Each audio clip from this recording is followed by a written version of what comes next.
Next என்னன்னு சொல்லி பார்த்தீங்கன்னாக்கா அதில் warranty represent a stipulation which is collateral to the main purpose of conduct. It is of secondary importance to the conduct. The violation of warranty entitled the affected party to claim damage or compensation from the other party, but he cannot cancel the conduct altogether.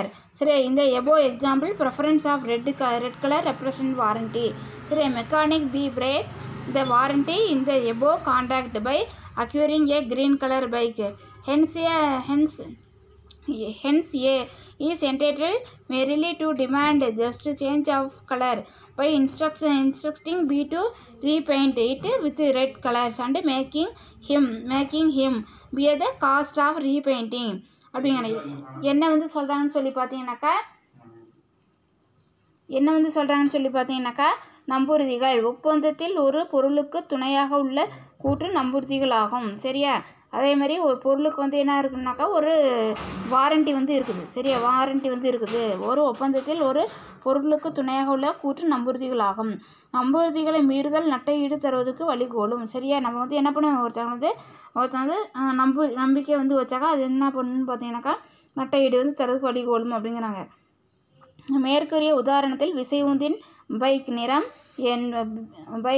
விசைவுந்தின் நிறம் என்பது நம்புறுதியாகும்.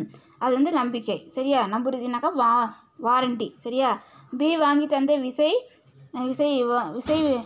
விசை வாங்குவதிலிருந்து பின்வாங்க முடியாது. அதை வந்து என்ன பண்ண முடியாது, நம்ம வந்து திரும்ப வந்து பெற வந்து முடியாது. ஆனால் தான் கேட்ட சிவப்பு நிறத்துக்கு விசை உந்தை மாற்றுவதற்கான செலவு பி ஏற்க வேண்டும். பி தான் என்ன பண்ணிக்கணும், அதை வந்து ஏற்றுக்கணுங்கிறாங்க.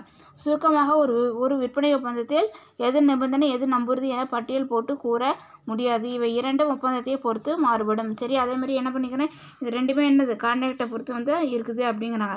அதே முக்கியமான வலியுறுத்தப்படுவது நிபந்தனை சிறப்பாக விரும்பும்போது நம்புறுதி எனலாம் அப்படிங்கிறாங்க. அதே மாதிரி என்ன பண்ணுறாங்கன்னு பார்த்தீங்கன்னாக்கா ரெண்டுமே நம்ம வாரண்டியாக வந்து இருக்கலாம் அப்படின்னு வந்து சொல்கிறாங்க. சரியா, அதே நெக்ஸ்ட் என்னன்னு பார்த்தீங்கன்னாக்கா நிபந்தனைக்கும் நம்புறுதிக்கு இடையில வேறுபாடு அப்படிங்கிறாங்க. Short the stipulation of condition is contract specific.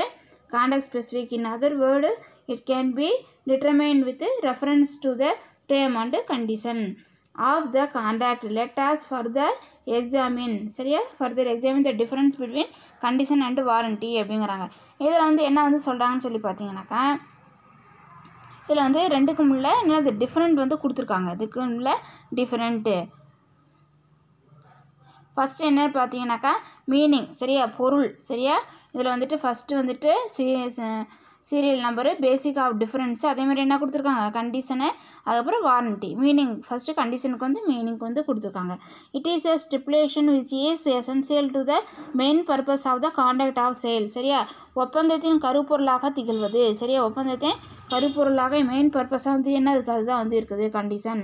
அதேமாதிரி warranty it is a stipulation which collateral to the main purpose of contract. இதுதான் நம்புறுதி ஒரு ஒப்பந்த துணையாக இருக்கிறது. சரியா, அது வந்து அதுக்கு என்ன எப்படி இருக்குது துணையாக வந்து இருக்குதுங்கிறாங்க. செகண்ட் ஒன் பார்த்தீங்கன்னா என்னன்னு சொல்லிட்டு சிக்னிஃபிகன்ஸ். சரியா, significance condition is so essential to the contract that the breaking of which cancels out the contract அப்படிங்கிறாங்க. இதில் வந்து என்ன வந்து சொல்கிறாங்கன்னு பார்த்தீங்கன்னாக்கா நிபந்தனையை மீறுவதற்கு ஒப்பந்தத்தை மீறுவதாக கொள்ளப்படுகிறது. ஒப்பந்த நிபந்தனை மீறுவது ஒப்பந்தத்தை மீறுவதாக கொள்ளப்படுது. கண்டிஷனை வந்து என்ன பண்ணிடுறாங்க, நம்ம வந்து பிரேக்கப் வந்து பண்ணிட்டோன்னா அதை என்ன பண்ணிடுறாங்க, அந்த கண்டிஷனை என்ன பண்ணிட்டாங்க பிரேக் வந்து பண்ணிட்டாங்க மீறிட்டாங்கன்னு சொல்லி என்ன பண்ணிடுறாங்க அவங்க வந்து நினச்சிட்றாங்க கேன்சல் வந்து பண்ணிடுறாங்க. Cancel out the contract.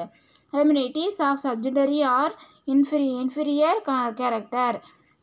The violation of the warranty will not revoke the contract அப்படிங்கிற நம்புறுதியை மீறுவது ஒப்பந்தத்தினை மீறுவதற்கு ஒப்பாகாது.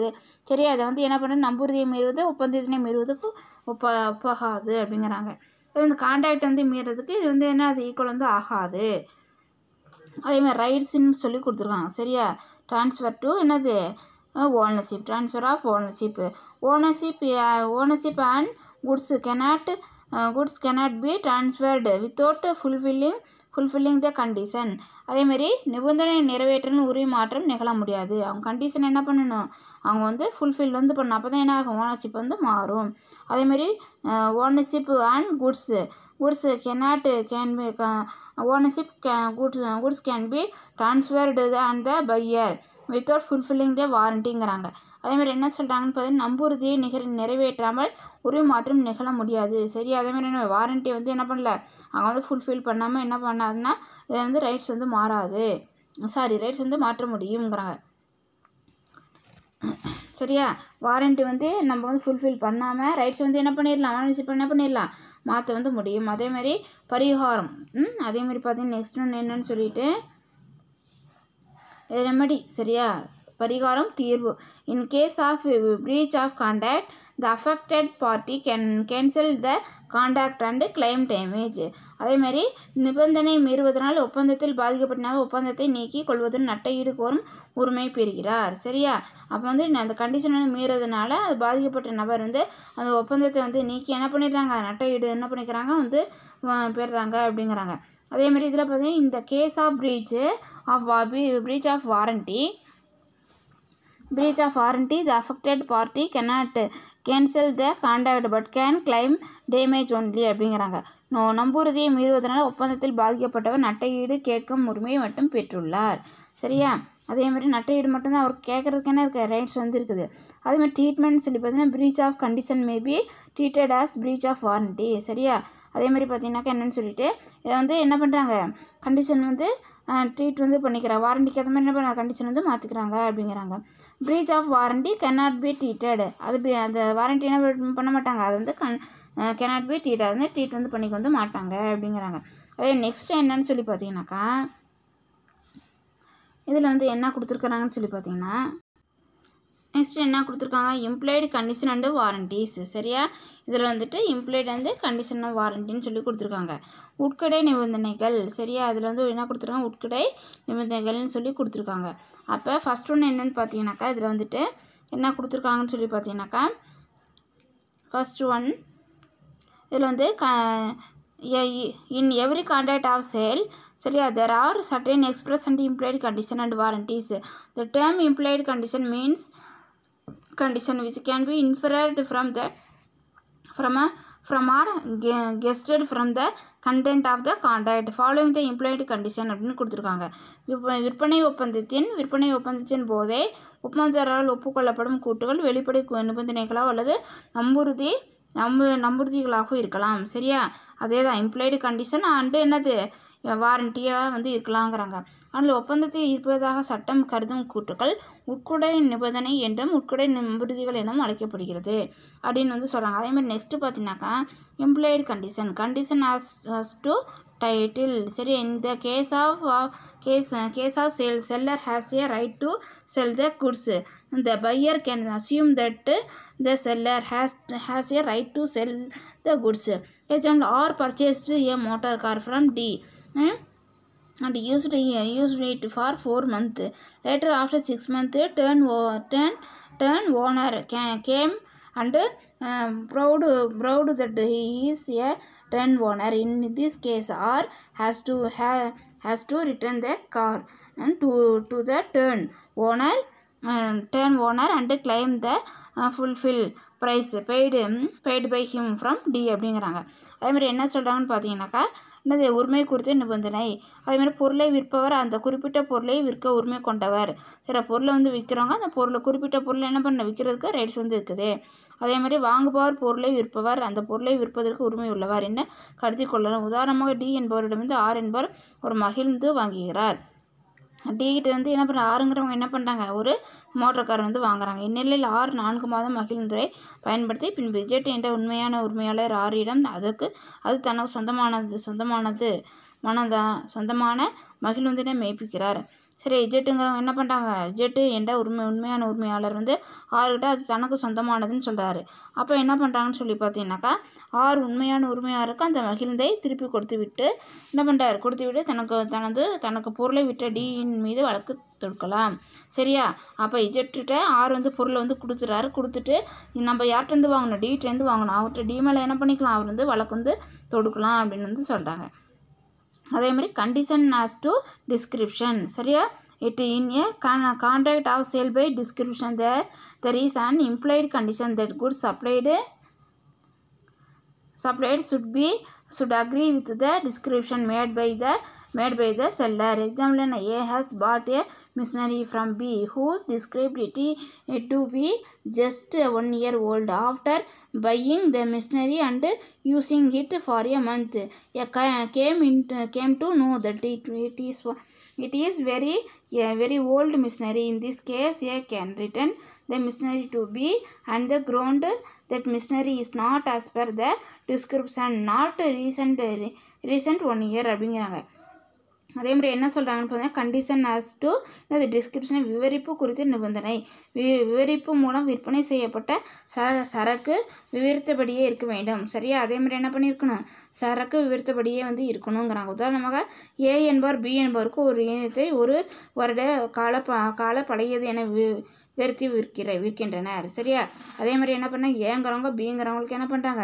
ஒரு இயந்திரத்தை வந்து என்ன பண்ணுறாங்க? 1 வருஷ காலத்தில் பழையது என வந்து விற்கிறாங்க. அதை நம்பி பி வாங்கிறத நம்பி வந்து யார் வந்து வாங்குறா? பிங்கிறவங்க என்ன பண்ணுறாங்க? அதை வந்து வாங்குறாங்க. பின்னர் பி அது மிகவும் பழமையான இயந்திரம், சுமார் 5 ஆண்டுகளும் பழமை கொண்டது என உணர்கிறார். சரியா? பிங்கிற என்ன பண்ணுறாங்க? 1 வருஷம்னு சொல்லி என்ன பண்ணிட்டாங்க? விற்றுட்டாங்க ஏங்கிறவங்க. சரி, பி என்ன பண்ணுறாரு? அது 5 years ஓல்டுன்னு சொல்லி என்ன பண்ணுறாரு? அப்புறம் வந்து அது வந்து உணர்றாரு. சரியா? இந்நிலையில் பி அந்த இயந்திரத்தை விவரித்தபடி இல்லை என்ற நிபந்தனைப்படி ஏயிடம் திருப்பி தந்து விடலாம். அப்போ பி என்ன பண்ணிடலாம்? நீங்கள் சொன்ன மாதிரி அது வந்து இல்லைங்கன்னு சொல்லி என்ன பண்ணிடலாம்? அவர்கிட்ட வந்து ரிட்டர்ன் வந்து பண்ணிடலாம். ஆனால் விவரிக்கப்பட்ட பொருளை சரக்கினை சோதித்து உண்மை அறிய வாய்ப்பில்லை. சரியா? வாய்ப்பில்லா நிலையில் மட்டுமே இந்த விதி பொருந்தும். அதாவது வாங்குபவர் வாங்க விரும்பும் பொருளின் உண்மை நிலையை சோதித்து அறியும் வாய்ப்பை பெற்றிருந்தால் அப்போது இந்த விதி பொருந்தாது. சரியா? அப்போ என்னன்னு சொல்கிறாங்கன்னா வாங்குபவர் வந்து வாங்க விரும்பும் பொருளை வந்து உண்மையான நிலையை சோதித்து அதை டெஸ்ட் வந்து பண்ணி பார்த்து அதுக்கப்புறம் வாங்கணும்னு சொல்லி நினச்சாங்கனாக்கா இது வந்து என்ன ஆகாது? இது வந்து சூட் வந்து ஆகாது அப்படின்னு வந்து என்ன பண்ணுறாங்க? சொல்கிறாங்க. அதே நெக்ஸ்ட் பார்த்தீங்கன்னாக்கா where goods are sold by showing sample by the seller. Example, food grain, cloth, medicine, chemical, etc. The bulk of goods supplied by the seller should be similar to the sample shown by the seller அப்படிங்கிறாங்க. அதே மாதிரி என்ன பண்ணாங்கன்னா இந்த other word where the goods supplied do not match with the sample, the buyer can very well return to the goods subject to the following condition அப்படிங்கிறாங்க. மாதிரி காண்பித்து விற்கப்படும் சரக்கு உதாரணமாக தானியங்கள், துணி வகைகள், மருந்துகள், புத்தகங்கள், இனிப்புகள் போன்றவற்றை பொறுத்தவரை கீழ் குறிப்பிட்ட நிபந்தனைகளுக்கு உட்பட்டு வாங்குனர் பொருளை விற்பவருக்கு திருப்பி கொடுக்க முடியும். சரியா?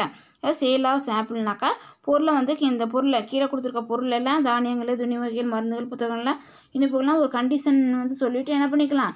அதுக்கப்புறம் அவருக்கு வந்து என்ன பண்ணலான்னு சொல்லி பார்த்தீங்கன்னாக்கா அதை வந்து பிரித்து வந்து கொடுக்கலாம் அப்படிங்கிறாங்க. சரியா? அதே மாதிரி the bulk of the goods must correspondent with the sample in quality. சரியா? பெரும்பாலும் சரக்குகள் மாதிரி சரக்கின் தன்மையை பெற்றிருக்க வேண்டும். சரியா? அதே மாதிரி என்ன பண்ணுறாங்கன்னு சொல்லி பார்த்தீங்கன்னாக்கா அந்த குட்ஸ் வந்து என்ன பண்ணியிருக்கணும்? உண்மையான நிலைமை என்ன அது வந்து இருக்கணும்.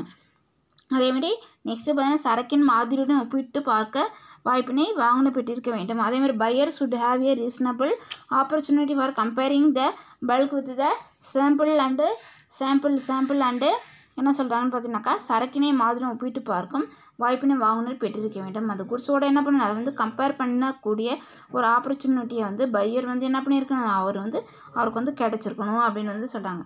தேர்ட் ஒன் என்னன்னு சொல்லி பார்த்தீங்கன்னாக்கா இது வந்து the goods must be free from any defect rendering them unsaleable அப்படிங்கிறாங்க. அதே விற்பனை செய்ய முடியாத குறைபாடு எதுவும் அந்த சரக்குக்கு இருக்கக்கூடாது. சரியா? அதே மாதிரி என்ன சொல்கிறாங்கன்னு சொல்லி பார்த்தீங்கன்னாக்கா அதில் வந்துட்டு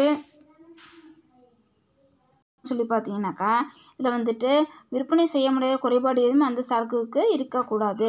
அதுதான் சேல் பண்ண முடியாத என்ன இருக்கக்கூடாது? அதில் வந்து இருக்க வந்து கூடாது அப்படின்னு வந்து சொல்கிறாங்க. சரியாப்பா? இது நடத்தின வரைக்கும் என்ன பண்ணுங்கனாக்கா படித்து வந்து பாருங்கள். ஏதாவது டவுட் இருந்தாக்கா என்ன பண்ணுங்கள்? ஃபோன் பண்ணி கேளுங்க. தேங்க்யூம்மா.